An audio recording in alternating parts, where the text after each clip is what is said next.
Добар ден, почитувани гледачи. Следува Добриот доктор. Јас сум Александар Динев. Ви благодарам што сте со нас.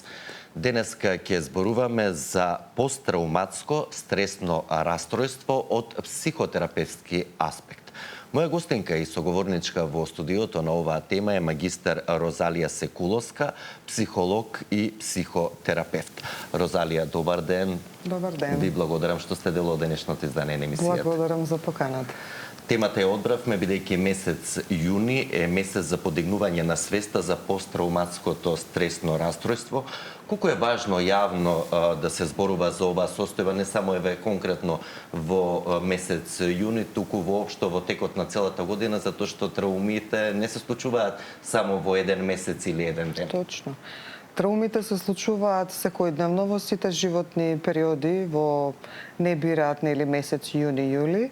Важно е да се зборува за менталното здравје, важно е да се зборува за PTSD, посттрауматско стресно растројство, кое што е поврзано со траумата, затоа што поентата на ваквите јавни говори е да допреме до народот, да направиме на некој може начин психоедукација, да научи, да освести народот дека можеби тоа што нему му се случува, а не знае што му се случува, дека можеби е PTSD или пак можеби е нешто друго од нашата област, од областа на менталното здравје, и на тој начин со добивањето на информацијата човекот ќе стане свесен дека можеби е време да побара помош.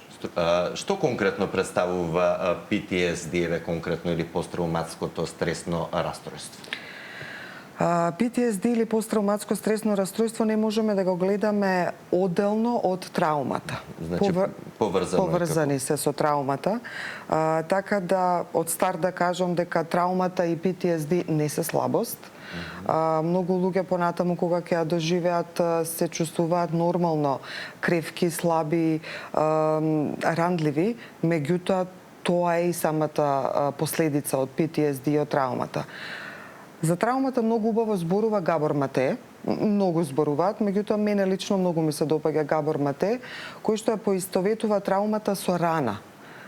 Како медицинарите кога зборуваат рана, значи имаме рана на телото, таа рана прави една траума на нашето тело и за таа рана потребно е време да помине за да се зарасне, за да се опорави таа рана. Меѓутоа, како ќе зарасне таа рана, зависи од начинот на кој што ќе ја третираме, дали веднаш ќе ја третираме, дали подоцна ќе ја третираме, дали соодветно ќе ја третираме, меѓутоа таа рана ќе остави сепак лузна. Ако е многу длабока, ако не е толку длабока, можеби и нема да остави или ситна лузна ќе остави. Тоа е самата метафора на психолошката траума. Секоја траума психолошка, како и нели медицинската, останува како остава по себе рез на душата, кој што може да навлезе во нашиот идентитет, да направи промена во нашиот идентитет. Многу луѓе знаат да кажат од тогаш кога се случи, па наваму јас сум сосема друга личност. Тоа е тоа што направило некои тектонски придвижувања во идентитетот во човекот, да го согледа, да го перцепира светот. Самата таа самиот тој ожилок, како да го кажам, лузна, самата таа лузна, белег, можеме да кажеме дека е PTSD.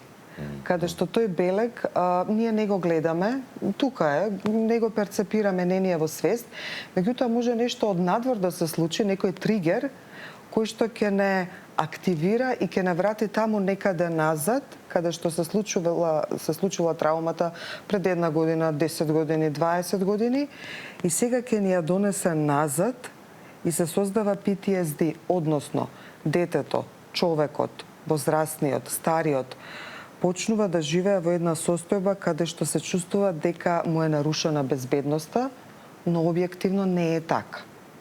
Така да на тој начин е можеме да го објасниме поразбирливо што е тоа PTSD.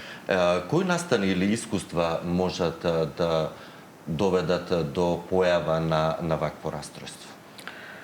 Пак ќе го поврзам со траумата. Имаме повеќе видови на траума, те травма, мала траума, те голема траума. Меѓутоа на крајот на краиштата кај нас од оваа страна кога работиме, Не ни е битно дали е мала или голема траума, битно е како човекот што се случува. Сообраќајката е сообраќајка, дали е мала или голема, сепак е траума. Да, така е. Меѓутоа по книгите тоа спаѓа во малата траума, но за некого тоа може да биде ретрауматизација на нешто порано и порано што се случило или кој знае што, и тоа може за него да биде голема траума.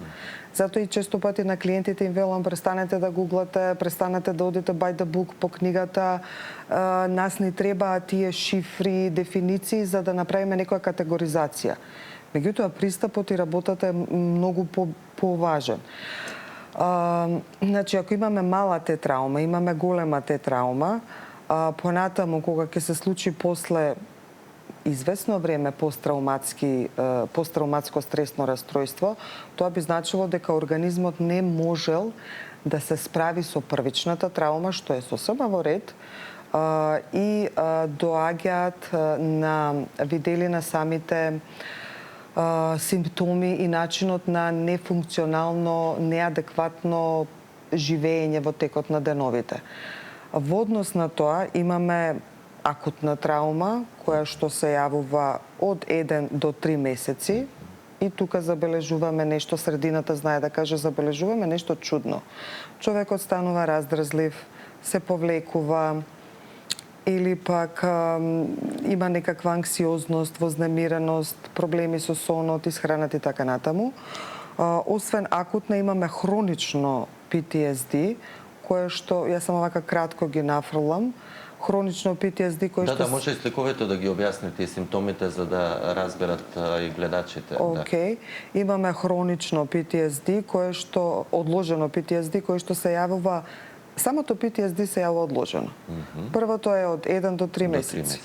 Второто е после 6 месеци од доживеаната траума, а останатото може да биде после години, каде што на многу луѓе им се случува тој кумулативен ефект од трауми, од бърнаут, од стресови, затоа што стресот е нешто сосема друго од траума и од PTSD. Значи, комплексно е во теоријата, во праксата симптомите се тука некаде. Да.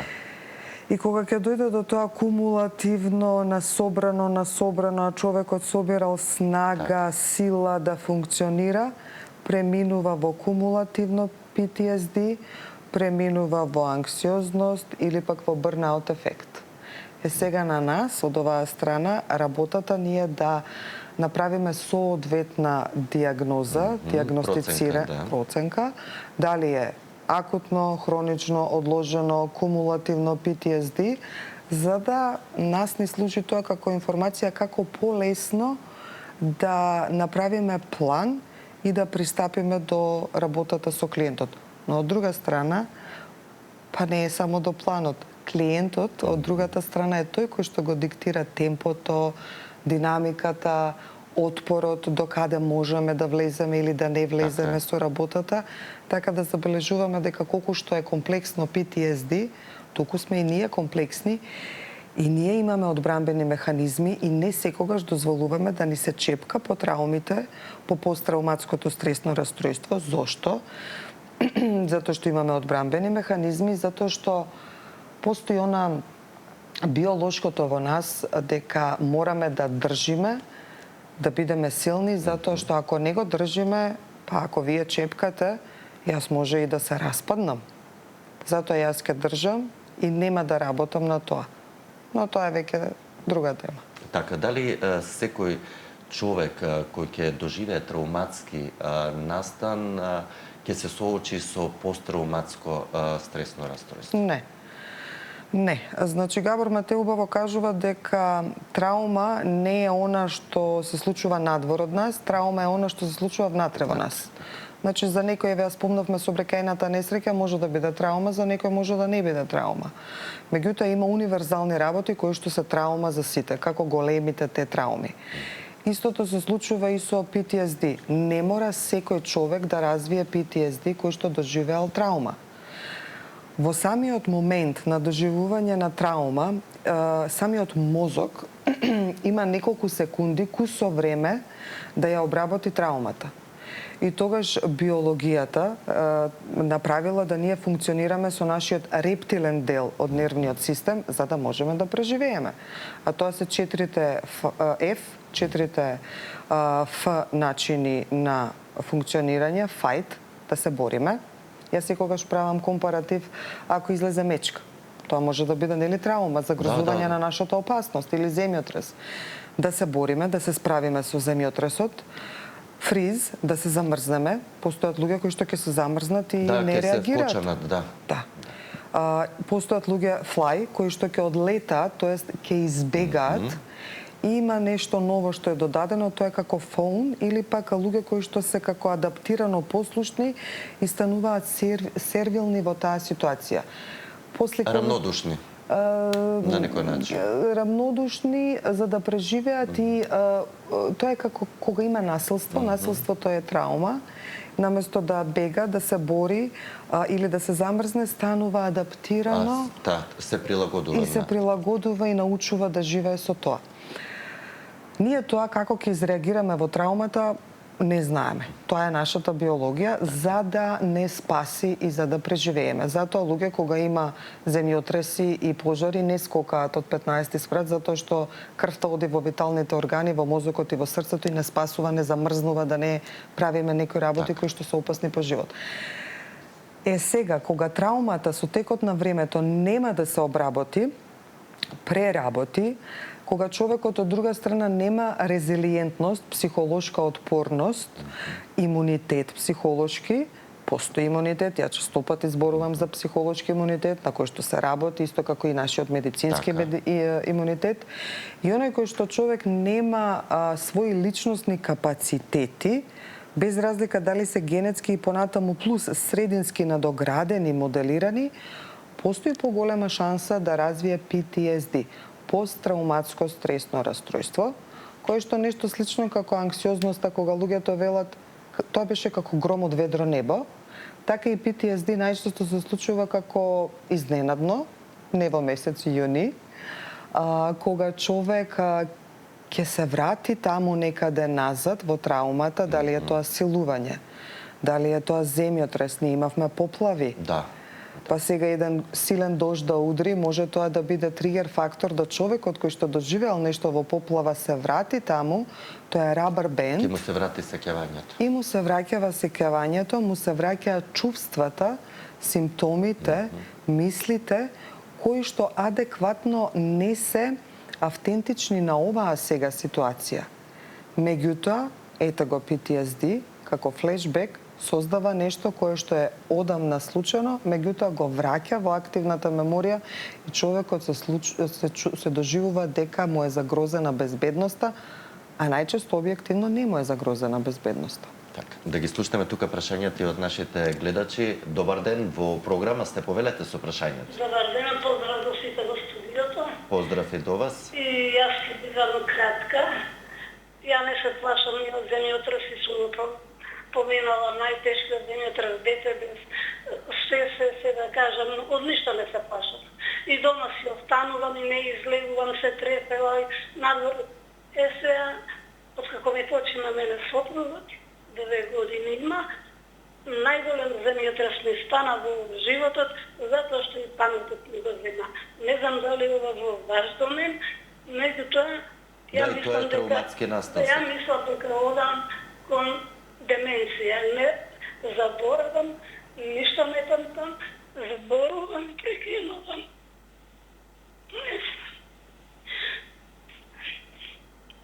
Да, секако ве разбираме да загубата е ненадоместлива, секако ќе добиете неколку совети како да надминете дел од оваа ситуација, навистина да многумина се соочуваат и со вакви, може тие да ги класифицираме како трауматски настани, како загубата е траума број 1.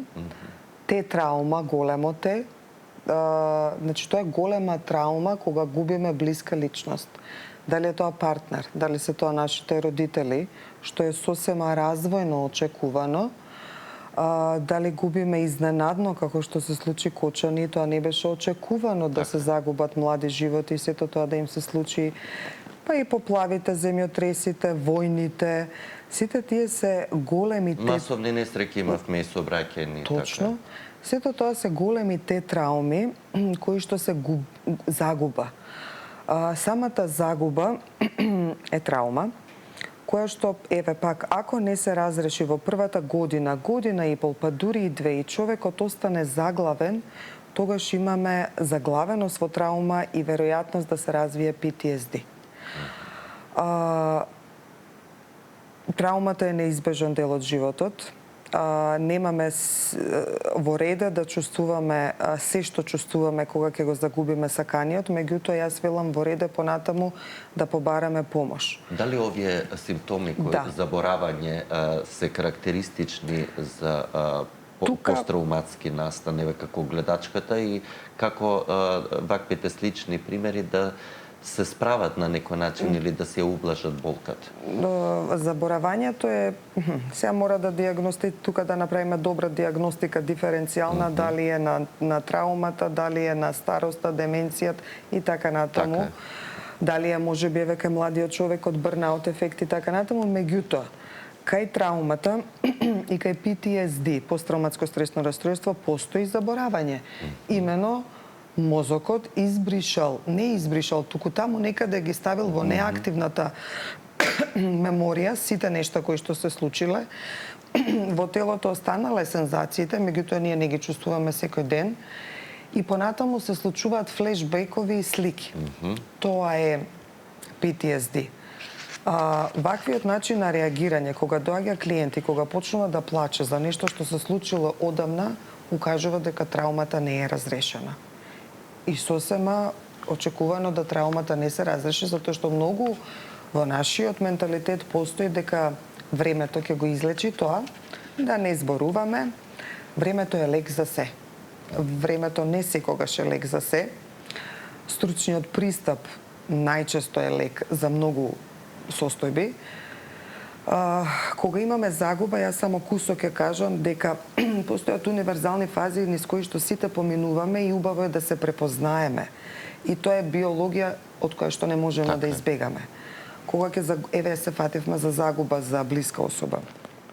Шок. Првата фаза е шок. Се извинувам, која што трае од неколку секунди, па може и до 1-2 дена, кога особата е во шок и не знае што се случува. Организмот го спасува човека да не прима веќе информации и тоа што се случува не му е реално. Тоа е кога ќе ни соопшта дека нашата блиска личност, например, починала. После шок следува фазата на негација, кога некако не може да ја прифатиме таа реалност, таа состојба. Некако сме слушнале, меѓутоа не можеме да прифатиме дека навистина е тоа така. Мозокот нема време, му треба време да прифати дека тоа навистина се случило, па постои негирање. И тоа му дава пак време на организмот. Гледате колку е тоа сложено за да може да го соджвака, да го преработи тоа. После негацијата одиме со пазарење. Сигурно универзално е сите да поминеме низ пазарење кога сме загубиле нешто драгоцено. Требаше вака да направам, не требаше вака да направам. Што ако побара второ лекарско мислење? Што ако бев повеќе со мојот сакан, со партнерот, со таткото, со родителот и така натаму? Што ако не го пуштев детето да излезе таа вечер? Секе беше поинаку, тоа е пазарењето. После пазарењето поминуваме во фазата на тага, очај. Секогаш ја има тука, меѓутоа тука е најизразена тага, очај, гнев без лутина и понатаму доаѓа до депресија, до силна тага, која што треба некаде околу 6 до 7 месеци да трае и веќе за година, година и пол, максимум до 2, процесот на обжалување на загубата да се прифати. Ова е by the book по книга. Но најчесто остануваме заглавени во тагата, како што ова беше сега пример, каде што и после толку години знаат да кажат чувствувам некоја дупка, некоја празнина која што ништо и никој не може да ја надополни, така. И не е ни поентата никој нешто да ја надополни, туку поентата е кај траумата и кај PTSD таа празнина, таа болка, тие емоции да спласнат по интензитет, по притисок, за да сега, кога зборуваме за тоа во минатото, не доживуваме флешбекови, болка во градите, нозете, потење, тресење, стеснат фокус, туку да можеме со некој полесен тон тоа да го кажуваме и да знаеме дека тоа е таму некаде и дека не боли како што болеше пред 5-10 години. Така. Да вклучиме уште неколку гледачи, ќе продолжиме понатаму со другите аспекти за посттравматското стресно расстройство. Добар ден, во програма сте, повелете со прашањето. Добар ден. Ве слушам. Поздрав за вас и докторката. Поздрав Јас до вас. малце покасно се вклучив во емисијата, може би е веќе казано, па се јавувам да препрашам, каде работи докторката и како може да се закаже термин пенез? Така, психотерапевтот и психологот Розалија Секуловска, контакт ќе добиете по завршување на емисијата, ќе се јавите исто на истиот телефонски број, да сите заинтересирани ќе можат да добијат контакт и ќе може да се договорите за дополнителни термини или сеанси или едноставно советување, разговор, така да по завршување на емисијата неколку минути незиниот телефон ќе биде достапен кај колегите од режија. Доколку имаме следен гледач, добар ден, во програма сте, повелете. Добар ден. Поздрав до вас и до Розалија. Да ви кажам наискрено, многу ги сакам психолозите кои ви се во гости. Не можам се да сватам убаво што кажуваат, пошто јас таа травма не ја разбирам онаа травма што е физичка. И сега да ви кажам, јас бев жртва на мобинг на времето и верувајте или не, ме направија од личност полна со самодоверба, личност, како да кажам, прекрасна жена. Таа што ми правеше мобинг направи од мене ништо, нула. Значи јас бев нула, не бев човек, нула бев. И тоа беше голема травма за мене, ако добро се изрази сега. Премногу голема травма, да едноставно морам да се поклонувам, немав кај да избегам. У тие години бев, кога беше нели на 50 години, нема кој да те вработи. И едноставно се чувствував, верувате или не знав каде да одам и морав тоа сето да го трпам. Избегав од таму, значи избегав, немав години за пензија, јас бегав. И само што избегав од таму, не се свртев како книга, на знаете, не окречи се сине, и јас не се завртев и се ослободив. Ама сега што се случува? Сега сум жена возрастна од 71 година и сега јас на момент, како да ви кажам, сега сум јас уствари веќе сум полна со самодоверба, не баш пред многу полна, ама нормално, нели? Ама ова ме плашат луѓе што се груби како што била мојата предпоставена. Значи кога ќе најдам на таков човек, веднаш чувствувам некој страх, ме потсеќа што таа ми правеше и после 10 години јас имам последици од тоа. Рековте вие времето лечи се, ама мене еве не успело да ме излечи затоа што толку многу не секогаш рече дека времето лечи се. Така да ако имате одговор на ова, јас иначе пешачам, се движам, се дружам со убави луѓе, ама не може сите да бидат убави, нели така е? Може кога би се навикнала и да не бидат убави, зборувам убави по душа. И кога не би биле убави, кога би можела и тие да ги прифатам, многу би ми бил поубав живот. Вака многу ми е тешко, верувате или не? Да ви благодарам многу што ви благодарам и вам. Александра, да викнете психолог. Ви благодарам, секој е добро, да. Еве од мобинг. Штета што немаме строги закони за мобинг. Во некои држави така многу убаво. Да, ова пред 10-15 години, 15 години чина дека се случило на 50 сега некако години, почнува и тоа да добива некоја убава насока, меѓутоа мобингот тешко докажлив. Да, но травма оставила кај гледачката, да, кога ќе сретне некој сличен карактер. Ретравматизација, ревиктимизација, се враќа назад. Затоа викаме, тоа може да биде особа со таков став тон која што ќе ја врати назад, тоа може да биде мирис, парфем, тоа може да биде влегување во некоја просторија и така натаму. Сето тоа може да биде тригер, потикнувачки фактор кој што го враќа човекот назад. Тоа значи дека тоа е мала травма која што кај гледачката предизвикала имаме нарушена безбедност, ќе добијам отказ од работа.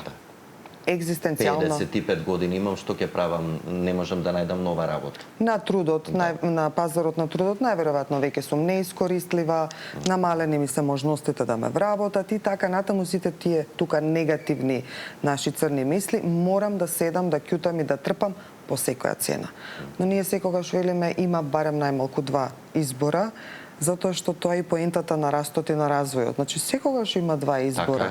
Така. Може би не ни се допаѓаат, не знаеме, меѓутоа За се има решение. За се има решение. Кумулативноста, изложеноста на мобингот, кој знае каков психолошки притисок и игри на работното место биле застапени. Најдобро знае само гледачката од таа страна, кои што од неа барале да ги мобилизира сите личностни капацитети, да истрпи, да го издржи работното време, да внимава, да не сгреши, да не биде уште еднаш причина да биде на дисциплинска, да не биде под мобинг и така натаму. Значи сето тоа кај неа предизвикува хроничен стрес кој што може да премине во травма, а еве гледаме дека преминал во травма затоа што траел долго време, затоа што се исцрпиле ресурсите, се намалил психолошкиот имунитет и онај кога велат клиентите не сакам да одам на работа, ми се враќаат нозете назад. Но не морам, секогаш има избор. За да понатаму сега живее во некои флешбекови, потребно е да се работи, потребно е да се сработи, потребно е мозокот сега да добие нова информација дека тоа таму што се случило, завршило. Меѓутоа тоа се прави со многу техники. Еве сега ќе поменам на нашите техники, каде што постојат најразлични техники. Да, како се третираат овие вакви посттравматски стресни расстройства? Јас би зборала за траумата 3 дена, меѓутоа затоа не знам времето. Да, времето ни е ограничено, може да ги споменеме и техниките. Пошто ми е една од најомилените теми траумата и PTSD. Постојат многу техники. Од една страна знам да се подналутам на клиентите кога ќе дојдат и кажуваат гуглав, ова е најдобра. Не. Значи сите се добри, но имаат свој начин. Кој зашто знае од оваа страна наша добро да го носи тоа и да го држи просторот на траумата, меѓутоа и од другата страна кој клиент колку како е приемчив да ја прими работата. CBT, когнитивно behavior, психотерапијата, фантастична психотерапија за работа каде што се работи со мислата, чувството, поведението. Меѓутоа, мене лично ми се покажала EMDR, Eye Movement Desensitization и така натаму, каде што со движење на очите или пак со будење на нервниот систем левата и десната страна од мозокот, а тоа е преку тапкањето на левата и десната страна од телото, го разбудуваме мозокот и можеби на луѓето ова често знае да им личи на хипноза, не е хипноза. Значи јас хипнозата не ја работам. Со будењето на мозокот го враќаме мозокот таму некаде и кога ќе работат луѓето се зачудени како навистина сега го чувствувам истото чувство, истата сензација токму тука во желудникот, токму тука во градите, како што во рамената, во главата, во притисокот, во главата како што било тогаш. Да, Габор Мате, телото помни. Нашето тело се помни. И затоа велиме чувајте го телото, негувајте го телото, празнете го, детоксицирајте го телото. Не само со мача, лен и така натаму, да, супер, меѓутоа и со психолошка работа на себе. Значи тоа е еден холистички пристап. EMDR, Шапиро, која што сосема случајно, многу сакам кога сосема случајно ги откриваат техниките, кога забележала, кога ги движи очите во средината од кога ја гледала лулашката, дека почнала да се смирува. Значи тоа е движењето на очите, како нели часовникот, не главата, кога праќа растеретување на дел од нервниот систем за да се смири. Тоа се прави и со тапкањето, тоа се прави и по други различни протоколи, каде што успеваме човекот да го... Дали имаме гледач? Не. Меѓутоа може само да ја превршите мислата бидејќи време немаме повеќе, а како што рековме може да зборуваме и до утре. До утре са Вајле, да, навистина интересна тема, но тоа ќе биде повод за повторно да дојдете. Точно. Значи ЕМДР, трансакциона, когнитивно бихевиор, која и да е терапија е соодветна добра терапија, отколку да се седи настрана и да се чека времето да ги реши работите, или тоа е живот, ете. Да, Па но сите пред се да се доживуваат. побара стручна помош. Точно. Јас за крај би кажала дека никој не е имун на траума и на PTSD.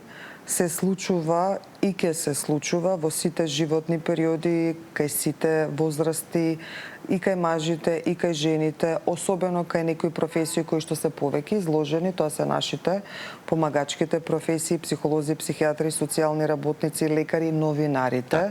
Се исто така изложени многу на траума. Сите оние кои што имаат обрт фреквенција со луѓе, а не се скриени таму некаде во канцелариите, да не се справуваат со проблемите, со PTSD, со останатите проблеми со најниските механизми, алкохол, наркотични средства, изолација, агресија, повлекување, да се потсетат дека дури најголемите врвни личности и многу звезди како Опра Винфри, која што била нешто се случувало во детството, значи имаме насилство во детството, како Ариана Гранде, која што за време на самиот терористички напад, за време на својот концерт доживува терористички напад и успева, го надминува, тоа е траума и PTSD. Кога Лејди Гага зборува за својот сексуален напад, значи тоа е траума, успеваа да ги надминат тие работи. Значи на траумата, на PTSD-то се работи и се надминува ако се сака. И со помош на стручни лица како што сте вие. Ви благодарам за одвоеното време, па ќе речем времето ни е ограничено, но те очекувам да бидеш повторно дел од Добриот доктор. Секако. А почитувани вам ви благодарам за вниманието со кое не следевте. Ве поканувам да бидете повторно со нас и утре. Во меѓувреме останете со програмата на Сител телевизија. Имајте убав ден и грижете се и за вашето ментално, но и за физичко здравје. Пријатно!